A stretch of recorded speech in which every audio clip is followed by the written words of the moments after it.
The days are longer, but the time together is short. There are only a few more days to fine-tune before the conclusion of the spring season. One thing is for certain. This team will take full advantage of the final opportunities ahead.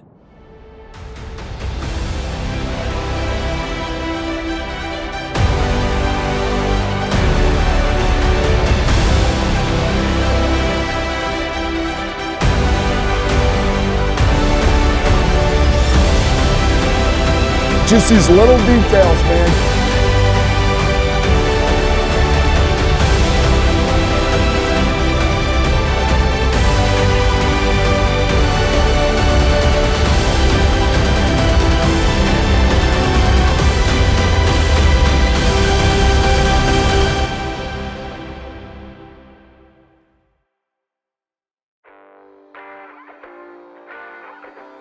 Last week, you saw the ones protecting the quarterback.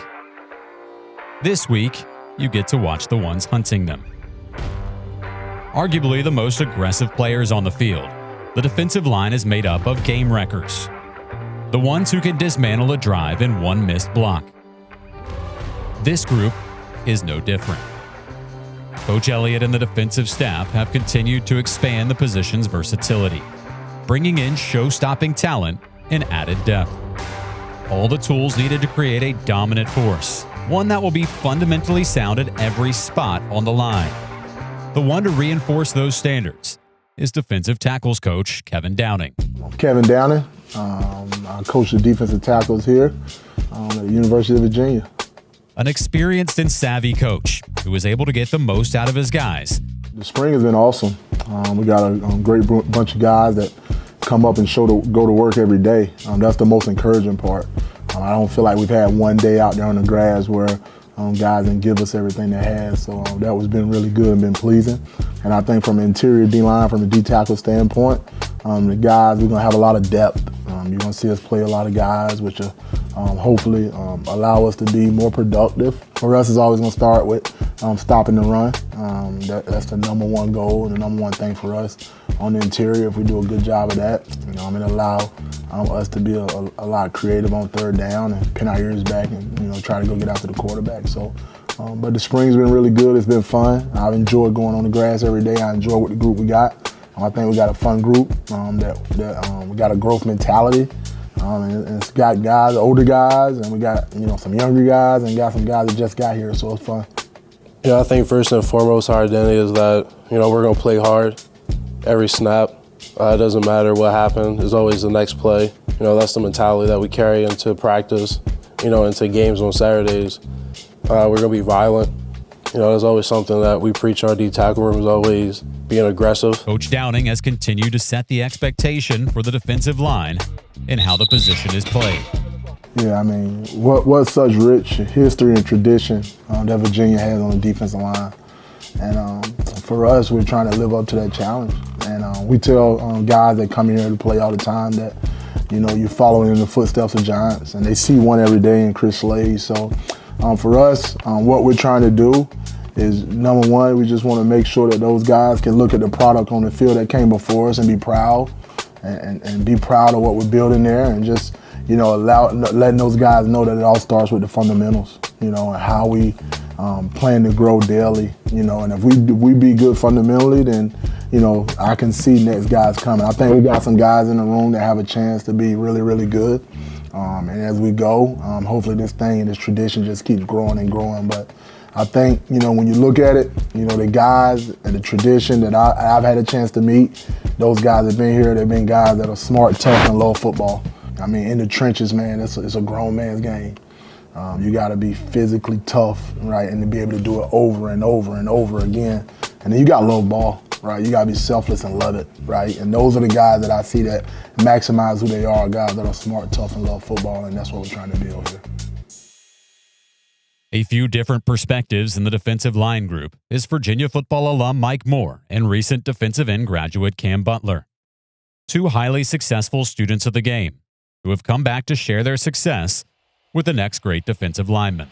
Yeah, I think I bring a player's perspective to the table and the coaching staff. Having just played here the past 3 seasons, I kind of know what the guys are going through, kind of tell the coaches where the players are physically, mentally.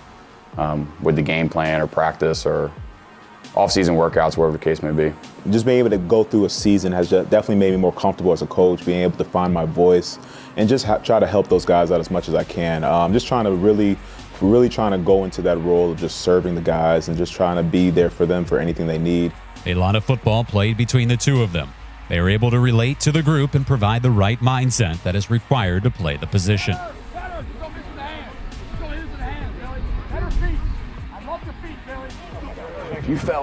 Did you feel you're in your stance and you step with your outside foot? Yeah. You got to have your weight more distributed, evenly distributed, less off your hand, so you can press off, because you got all your weight right here on your inside foot, and then you're just like this. Yeah. You got to have your weight more even.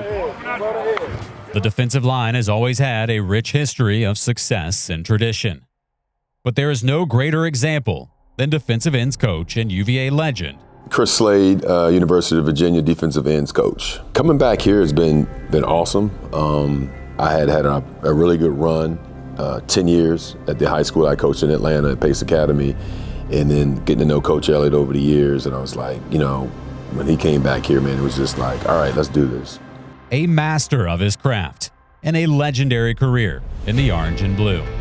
Slade led the Cavaliers to becoming the #1 team in the country, as well as being the first Virginia player to earn first-team All-American honors in back-to-back seasons. First of all, when we were #1 team in the country, we were obviously pretty good.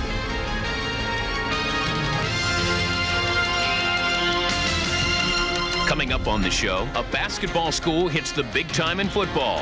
Virginia's Cavalier attitude takes them to the top. Could it be that Virginia is the #1 team in all of college football? We're ahead of Miami, we're ahead of Notre Dame, we're ahead of all the great teams have been up here before, and it's just wonderful. 2 Heisman Trophy candidates. I can't remember in history where you've had 2 guys from the same school that were in the top 5 voting for Heisman. I know Sean and Herman Moore were both in the top 5 or 6 in the votings for Heisman. I was able to play with what I consider my big brother, Ray Savage, who's up on the wall here in the Edge room.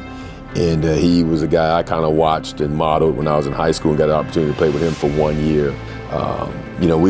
We had a lot of really, really good players on that team, and I can able to instill some of those values, some of those work ethics, some of the things that we did, some of the things that I did as a player here into the guys in my room. And I don't like to talk about like the old times, and they don't want to hear it, but the reality of it is football is football. No matter what era you play in, no matter what you're doing, the fundamentals and the core values of football to be successful will never disappear. The biggest thing really is his reputation precedes himself, and I was really interested to see him not as who he was successfully as a player, but as a coach. And I think it's been a good thing that I've made this decision to come here and play for him, because knowing that he's been at the best of the best and achieved so much not only here but in the league, it's very interesting to see his perspective on things day in and day out, because he's a very insightful mind, and I really appreciate that, because it takes the little things to become better each and every day.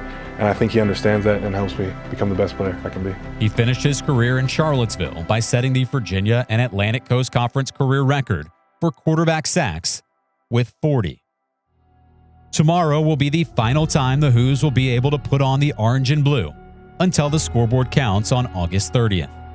A long summer lies ahead, with plenty to continue to develop. The oldest will lead, the youngest will grow, and by summer's end, it will be time for the next era of Virginia football.